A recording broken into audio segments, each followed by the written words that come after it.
it undoubtedly seems like it would be nice for all of you if you could just take enough time off from all of the responsible things that you feel like you have to do until you could get in sync with the rhythmic flow of the energy so that you could just follow through with inspired things.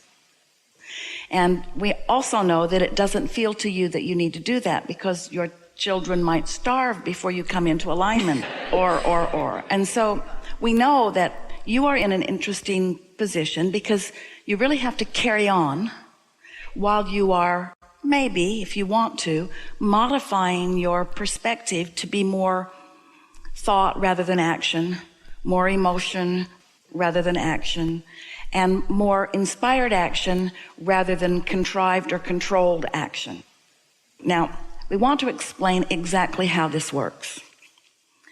This vortex that we're talking about, you have been building it incrementally. And whether you recognize it or not, we want you to know it's perfect for you.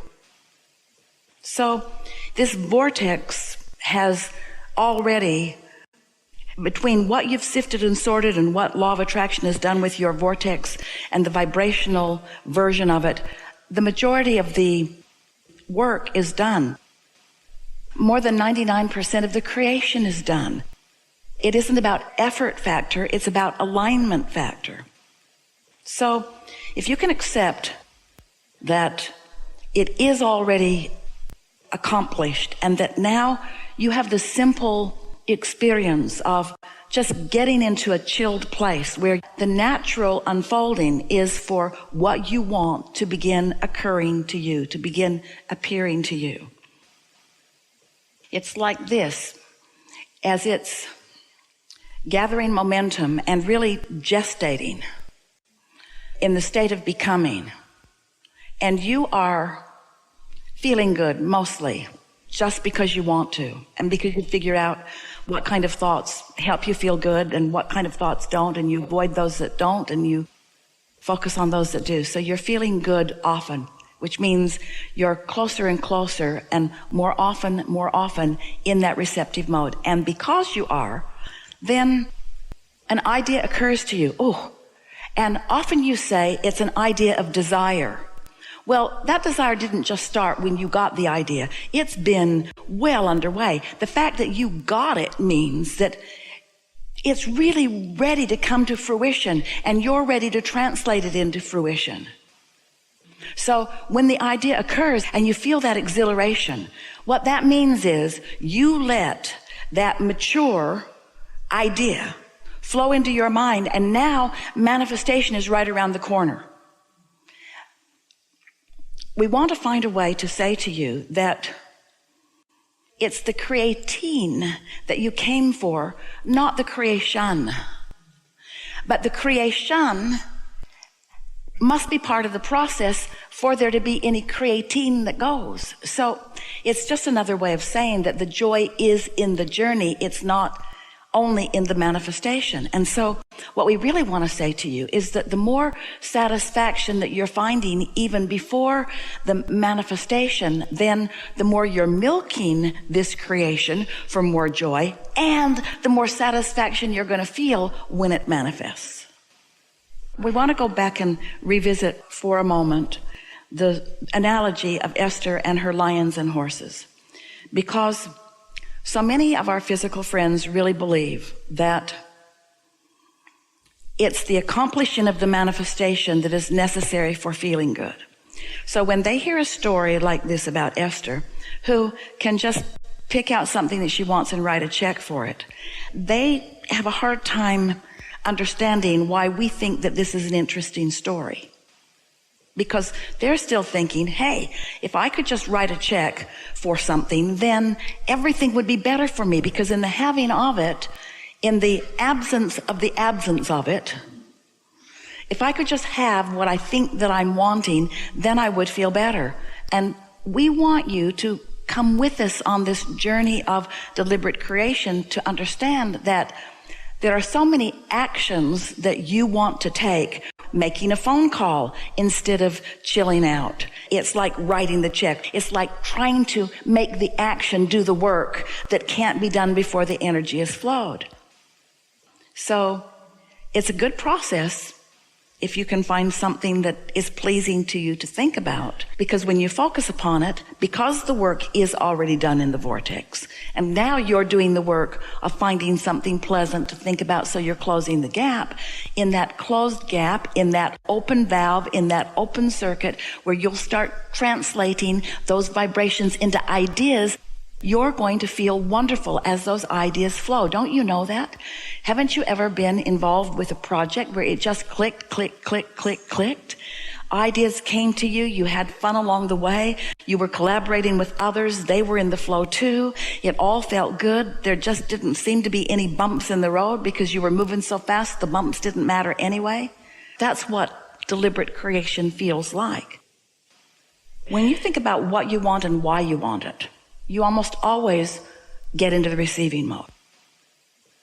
You see, if it is true, and it is, that the energy flowing is the precursor to the manifestations occurring to you, then can you see how when you talk about what and why, rather than what you want and why you don't want that, and what you want and why you don't want that, and what you want and why you don't want that, as you just get that energy flowing. So if that's all you did in a deliberate, focused time, you've flowed enough energy that now law of attraction is going to bring you other things.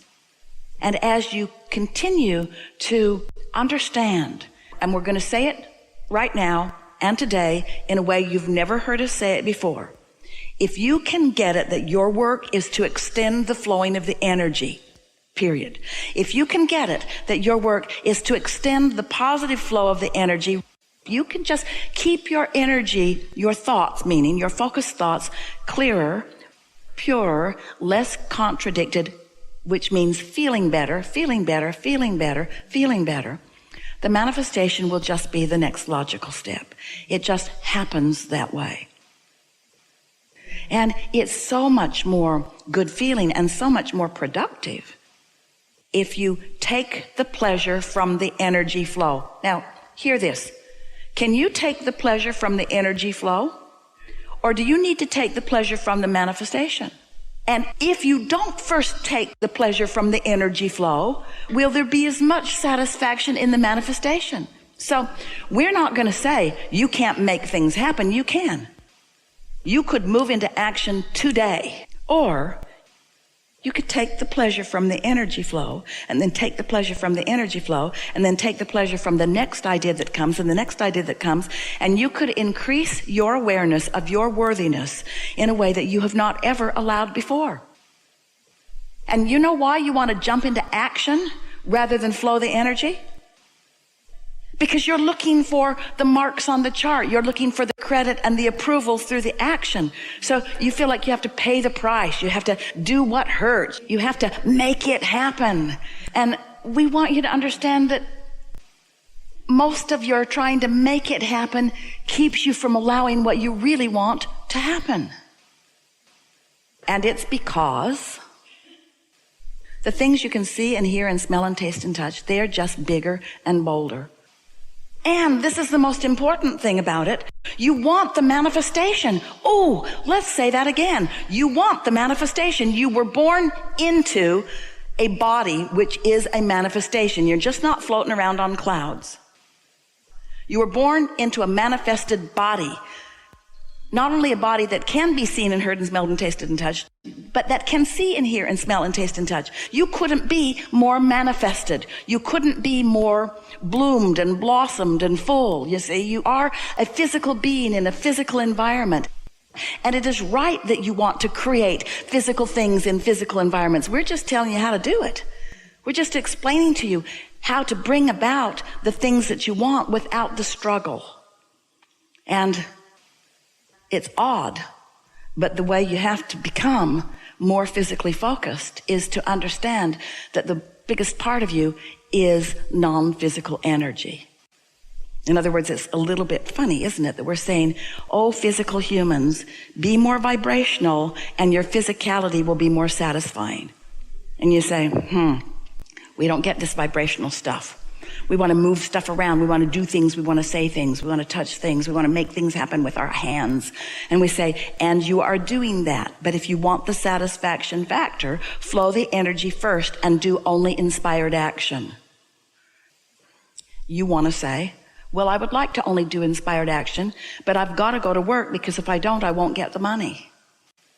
I've got to go to work and I've got to feed my kids and I've got to go do this and I've got to go do that. And we say, yes, we acknowledge there are things that you are already locked into, that you've made agreements about, but you could shift the way you think about them. You could look for positive aspects in them. You could make a decision and line up with that decision. And that's all we're asking you to do. We're not asking you to stop action. We're asking you to like the action that you're taking. If you feel you don't have a choice about ceasing an action, then you must find a way of enjoying the action that you're taking. Take the resistance out of the equation and then watch how sweet the sweet spot gets. That is the work. The work is your mood. The work is your attitude. The work is the way your thoughts make you feel. The work is the way you respond to things. But you see, most people are reacting. And in this world, especially this world today, with so much going on, you've got your nose in so many different things. We think you should call it nose book. You've got your nose in so many things that most people are reacting, rather